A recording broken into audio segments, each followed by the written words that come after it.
Olá, hoje a gente vai mergulhar fundo no livro de Josué, que, olha, é muito mais do que uma história antiga sobre batalhas e fronteiras. É um relato incrível sobre fé, sobre obediência e principalmente sobre o cumprimento das promessas de Deus. E essa é a grande questão que vai guiar nossa conversa. Como é que uma jornada de milhares de anos atrás pode ter a ver com os nossos desafios, com as nossas vitórias na caminhada de fé hoje? Vamos descobrir juntos. Então, a nossa jornada começa aqui, na fronteira da Terra Prometida. Pensa só, depois de décadas vagando pelo deserto, o povo de Israel está ali, diante de um momento decisivo. É o começo de um capítulo que gerações inteiras sonharam em viver. E isso não é um evento qualquer, né? É o cumprimento de uma promessa que tinha séculos. Depois de 40 longos anos, o povo finalmente chega ao seu destino, à sua herança. É de fato um momento de clímax na história da redenção. E aqui tem um ponto que é fundamental. A Terra Prometida tem um duplo significado. Para o povo de Israel, era um lugar geográfico mesmo, um pedaço de terra. Mas, para a fé cristã, ela se torna um símbolo poderoso da nossa herança espiritual em Cristo.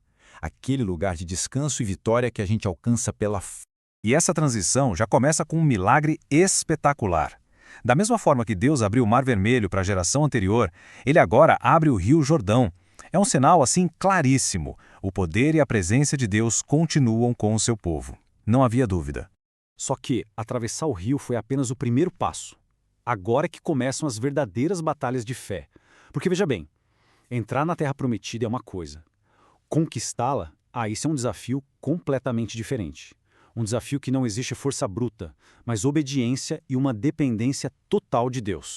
E nada, absolutamente nada, ilustra isso melhor do que o contraste entre duas batalhas, Jericó e Ai. Em Jericó, a vitória veio de uma estratégia que, vamos ser sinceros, parecia ilógica, marchar em volta de uma cidade, mas era obediência pura. Já em Ai, uma derrota humilhante mostrou que o pecado escondido e a autoconfiança são fatais. Imagina o impacto disso. Passar de uma vitória milagrosa para uma derrota chocante ensinou a Israel, do jeito mais duro, que o sucesso dependia unicamente da relação deles com Deus.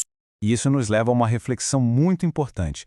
As nossas vitórias espirituais não vêm das nossas estratégias geniais, mas da nossa submissão sincera. Em que áreas da vida a gente está agindo como em Jericó?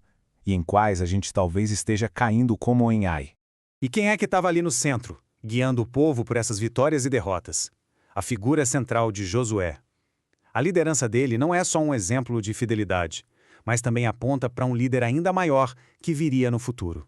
Josué, o sucessor de Moisés, demonstra uma maturidade espiritual impressionante.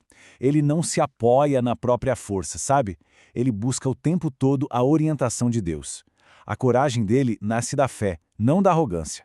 Agora, o que é fascinante aqui, do ponto de vista teológico, é como Josué acaba prefigurando o Cristo. Ele guia o povo para a herança na terra, assim como Cristo, nosso verdadeiro capitão, nos guia para a nossa salvação e para a herança eterna. É uma conexão muito forte.